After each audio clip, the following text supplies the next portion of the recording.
28 जुलाई 2015 को मुंबई के दादा राव बिलोरे जी को एक बुरी खबर मिली। उन्होंने अपने इकलौते बेटे को बारिश के कारण सड़क पे बनने वाले गड्ढे में बाइक के साथ गिरने की वजह से खो दिया। अब वो ये नहीं चाहते थे कि ऐसे अब किसी की भी मौत हो और इसके लिए उन्होंने बीएमसी में गड्ढों को भरने के लिए एप्लीकेशन लगाई, लेकिन उनकी एप्लीकेशन पे किसी ने कभी ध्यान ही नहीं दिया।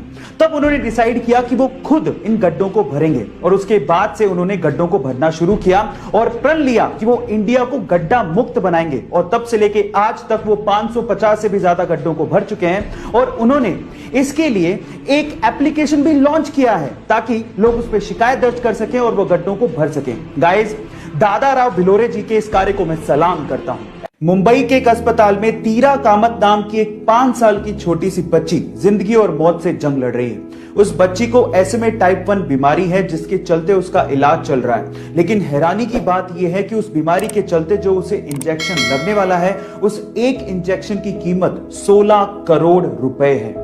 अब इतने बड़े अमाउंट को जुटाने के लिए पेरेंट्स ने सोशल मीडिया पे कैंपेनिंग की और सोशल मीडिया की पावर देखिए कि अभी तक 16 करोड़ रुपए में से 15 करोड़ रुपए सोशल मीडिया के थ्रू जुटाए जा चुके हैं और गवर्नमेंट भी इसमें आगे आई है। इंजेक्शन पर लगने वाला 6 करोड़ रुपए का टैक्स गवर्नमेंट ने माफ कर दिया है।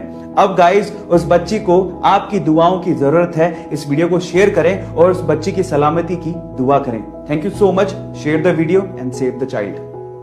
गाइस, ऑस्कर अवार्ड पूरी ही दुनिया के सिनेमा कलाकारों के लिए सबसे बड़ा ड्रीम अवार्ड होता है, लेकिन मैं तो ये सोचता हूं कि जिस भी कलाकार को ये ऑस्कर अवार्ड मिलता होगा और उसके बाद स्टैंडिंग ओवेशन और तालियां मिलती होंगी तो शायद उसको जिंदगी में किसी और चीज की चाह रहती नहीं होगी, है ना। चलो मैं इससे रिलेटेड एक सवाल पूछता हूं। क्या आप ये जानते हैं कि ऑस्कर अवार्ड की हिस्ट्री में किस कलाकार को सबसे लंबा स्टैंडिंग ओवेशन दिया गया?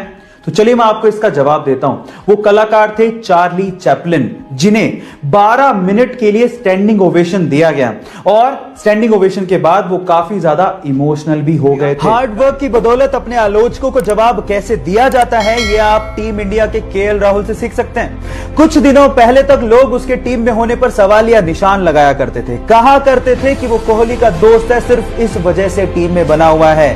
लेकिन न्यूजीलैंड के खिलाफ हुई हालिया T20 सीरीज में अपनी परफॉर्मेंस के बदौलत उसने साबित कर दिया कि वो अपने दम पर टीम में है। उसने ना सिर्फ विकेट कीपिंग की, जरूरत पड़ने पर उसने कप्तानी भी की और सबसे ज्यादा सीरीज में रन बनाकर मैन ऑफ द सीरीज भी बना। और गाइस, यहां सीखने लायक बात यह है कि आलोचक चाहे कुछ भी कहते हो, अगर आपको अपने आप पे विश्वास है तो आप जिंदगी में कुछ भी अचीव कर सकते हो।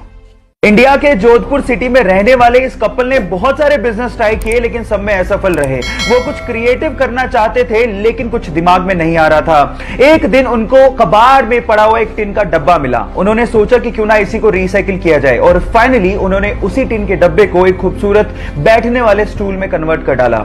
अब लाइफ को चेंज कर देने वाला एक धांसू आइडिया उनके सामने था।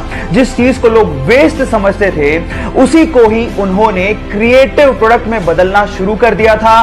पहला ऑर्डर उन्हें डेनमार्क से मिला और देखते ही देखते उन्होंने एक ऐसी कंपनी खड़ी कर डाली जो कि 36 देशों में अपना बिजनेस करती है और आज इंडिया की सबसे बड़ी रिसाइकिल हैंडीक्राफ्ट कंपनी है। Yes guys, I am talking about Preeti international. Guys, यहां सीखने लायक बात यह है कि एक आइडिया आपकी दुनिया बदल सकता है। बेंगलोर का एक कॉमन मैन जो पेशे से नाई है, उसने अपने हार्ड वर्क की बदौलत ऐसा अनकॉमन अचीव किया जिसे आप सुन के हैरान रह जाएंगे। उसके पास टोटल 378 कारें हैं जिसमें से 120 कारें लग्जरियस हैं, जैसे कि Rolls Royce, BMW, Jaguar, Audi, ये उसकी कारों के जखीरे में शामिल हैं। अब आप लोग सोच रहे होंगे कि ये सब उसे विरासत में मिला होगा। नहीं, 14 साल की उम्र में वो अखबार और दूध बेचने में मजबूर था।